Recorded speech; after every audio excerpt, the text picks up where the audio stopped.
Hey America, Chef John. All right, so yeah, my arm came down. It's like a half hour later. All right, so what you're seeing there, that green is bay leaves. I put 4 bay leaves in there, a little bit of black pepper. Um, let's do a little salt, a little bit more salt. That's it. Careful, because the bacon ends are salty. I put a little bit of garlic powder in there, and see, it's on a gentle simmer right now. And I'm also going to add a little acid to it, because acid, like black-eyed peas are like,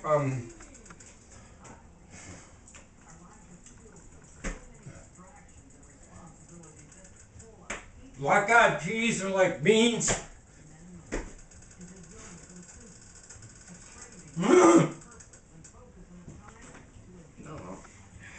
So they need acid like beans do.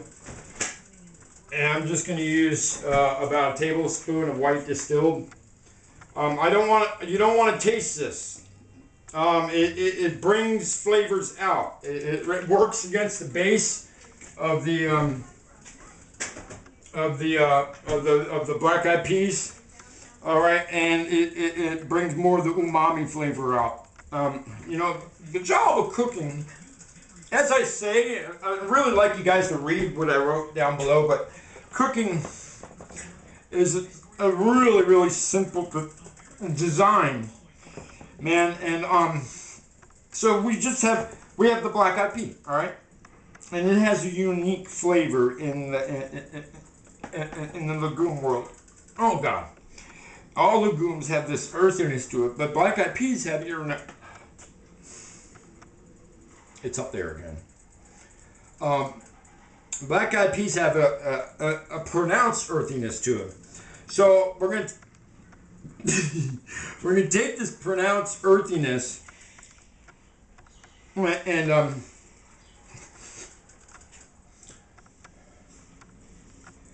we're bringing it out with the earthiness and the smokiness of the bacon, the bitter but yet earthy celery, the sweet carrot, yet earthy carrot, the onion, which has bulbous and is also sweet, and it has a little bit of sour, maybe a little bitter to it, kind of what onion, but the main thing is onions are actually sweet.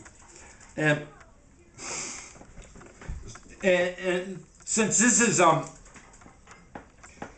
is traditional soul food, and traditional soul food from the Afro-American kitchens, they couldn't afford all these hot spices, special spices. Things like laurel leaves, yeah, they might have those, but they mostly based everything on black and salt and salt and pepper, man.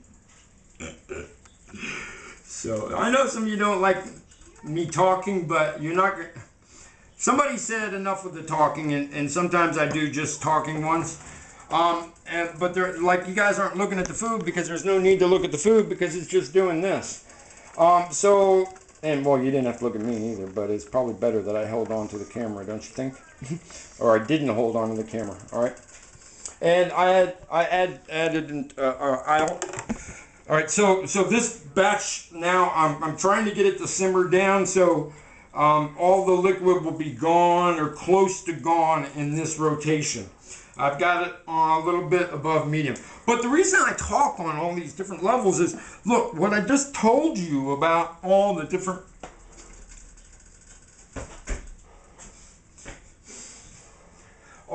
aspects of the legumes applies to them across the board.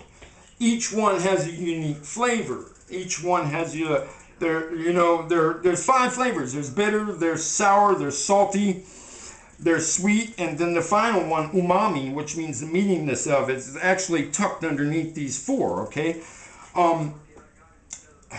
So knowledge of what acids and bases do in the pot,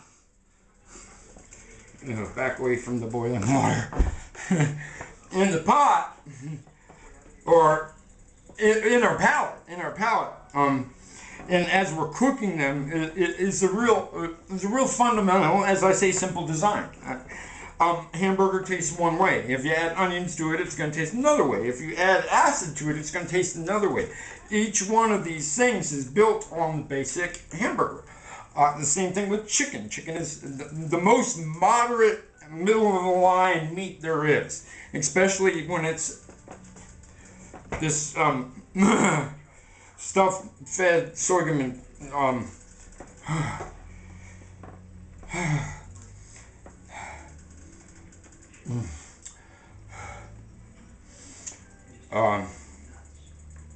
what do you say? Nuts.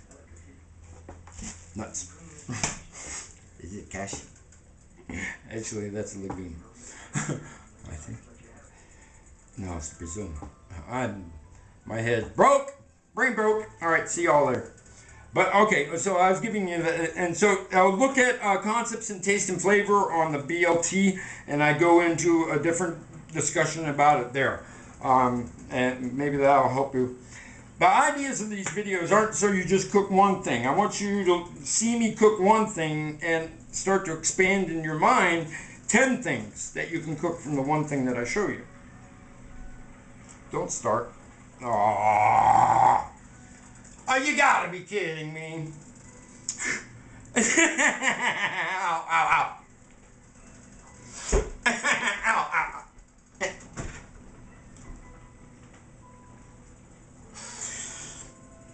One of these hands is going to press the button.